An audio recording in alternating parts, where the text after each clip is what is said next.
نہیں کیا گیا. اور کل جو آخری تاریخ ہے اس پر بھی دیکھیے گا کہ کس قسم کی یہ پاکستان کی تاریخ کی بدترین پری پول ریگنگ ہے، بدترین پری پول ریگنگ ہے. اور اس سوشل میڈیا کے زمانہ میں یہ کیا سمجھتے ہیں کہ دنیا جو ہے اس کو بالکل نظر انداز کر کے دیکھ نہیں رہی ہے، سبھی دیکھ رہے ہیں.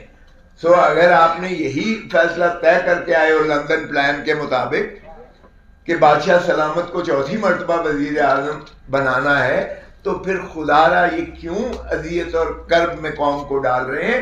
جس طرح چیئرمین صاحب نے کہا، اس سے انسٹیبلٹی بڑھے گی، پاکستان کی معیشت ڈوبے گی، اور یہ کوئی پاکستان کا جو بہی خار نہیں کر سکتا ہے. خدا را آپ نے لندن پلان کے تحت ایک ایک کر کے اس طرح اپنے کیسز کو تو بڑی سرعت کے ساتھ فیصلے کروا کے آپ بری ہو گئے، پوتر ہو گئے. تو کیا وہ پاناما لیک کے جو پاناما میں جو انڈیپینڈنٹ جو ہے دنیا کے مانے ہوئے لوگ تھے جنہوں نے تصدیق اور تفتیش کی ساری دنیا کی، وہ صرف شریف خان وعدے کے بارے میں نہیں تھی، وہ باقی دنیا کے بھی تھے. جو غیرت مند جو تھے جن کے بارے میں آئے وہ مستعفی ہو گئے. لیکن ہم نے وہ 6 جو آف شور کمپنی تھی، کہتے ہیں جی نام نہیں ہے نواز شریف کا، نام نہیں. او بھائی 6 آف شور کمپنیز جو شیل کمپنیز ہیں وہ ہیں ہی آپ ہی کی. اور جس طرح سے منی لانڈرنگ ہوئی، جس طرح سے لیئرنگ ہوئی، جس طرح سے قاضی فیملی کے اکاؤنٹس میں پیسے ٹرانسفر ہوئے، جس طرح سے حساب دار کا کنفیشنل سٹیٹمنٹ آیا، جس طرح سے براڈ شیٹ جو یعنی ایسٹس فائنڈنگ جو ایک نیب نے، اس وقت کی نیب نے اپوائنٹ کیا تھا بین الاقوامی ڈیٹیکٹیوز کو، انہوں نے جو ان کی انرتھ کی ساری پراپرٹیز، اور جس طرح سے پھر جے آئی ٹی بنی اور 10 والیوم سپریم کورٹ میں دیے گئے، وہ سب یہ کہتے ہیں ردی کی ٹوکری تھی جی وہ.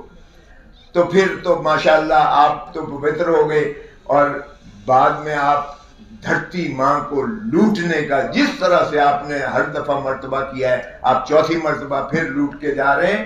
قوم دیکھ رہی ہے اور اب لوگوں کو آپ نہیں بنا رہے. اتنی دھاندلی کے باوجود پری پولنگ کے 8 فروری ہونے دیں، الیکشنز کو ٹرانسپیرنٹ کرنے دیں. پھر خائف کس لیے، ڈرتے کس لیے؟ یہ ساری آپ کی جو چل رہی تھی ابھی آپ کو دکھائی گئی ہے.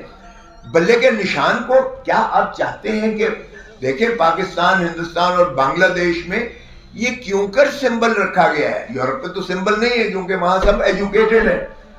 یہاں ہماری جو ان ایجوکیٹڈ ہیں، جو لکھنا پڑھنا بھی نہیں دیکھ سکتے، وہ نشان پر ہی ووٹ دیتے ہیں.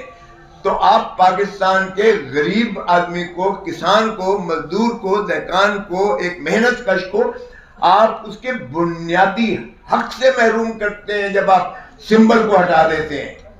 اور یہ خوش نہ ہو، کل کو شیر کی باری آ سکتی ہے، پرسوں تیر کی باری آ سکتی ہے. تو یہ کب تک کھیل تماشا آپ کرتے رہیں گے؟ اس ملک کی جمہوریت کے ساتھ کھلواڑ کرتے رہیں گے. اظہر من اللہ صاحب نے اپنے نوٹ میں لکھا کہ 47 سے ہم جو کھلواڑ کر رہے ہیں اس ملک کی جمہوریت کے ساتھ، کسی کو پھانسی دے دیتے ہیں، کسی کو تاحیات نااہل کرتے ہیں، کسی کو آج ہم نے پابند سلاسل کیا ہوا ہے. یہ جمہوریت کا مذاق اڑانے کے مترادف ہے. اور اب جو کچھ ہو رہا ہے یہ جمہوریت کا جنازہ نکالنے کے مترادف ہے. خدا را ہوش کے ناخن لیں اور ملک کو آگے چلنے دیں، تاکہ ملک جو ہے عوام کا ہے. عوام ہی کی ریاست کو اگر دیکھیں تو ریاست وجود میں ہی تبھی آتی ہے جب آپ الیکشن کروا کے ان کے نمائندوں کو ان کی حد حکمرانی، اللہ تعالیٰ کی حاکمیت اعلیٰ کتابیں دے دیں. جب تک آپ ملکیت عوام کو ان کے مسائل، ان کی حکمرانی پر نہیں دیں گے، تب تک جو ہے آپ کا ملک آگے نہیں بڑھ سکتا ہے. اور پھر آیا آرٹیکل 5 میں لکھا گیا کہ وفاداری آئے عوام کے ساتھ اور تابعداری آئین کے ساتھ. یہ لازم کر دی گئی ہے ہر پاکستانی پر، چاہے وہ چیف جسٹس آف پاکستان ہو، چاہے وہ فوج کا سربراہ ہو، چاہے وہ کوئی بھی ہو، صدر ہو یا ہو.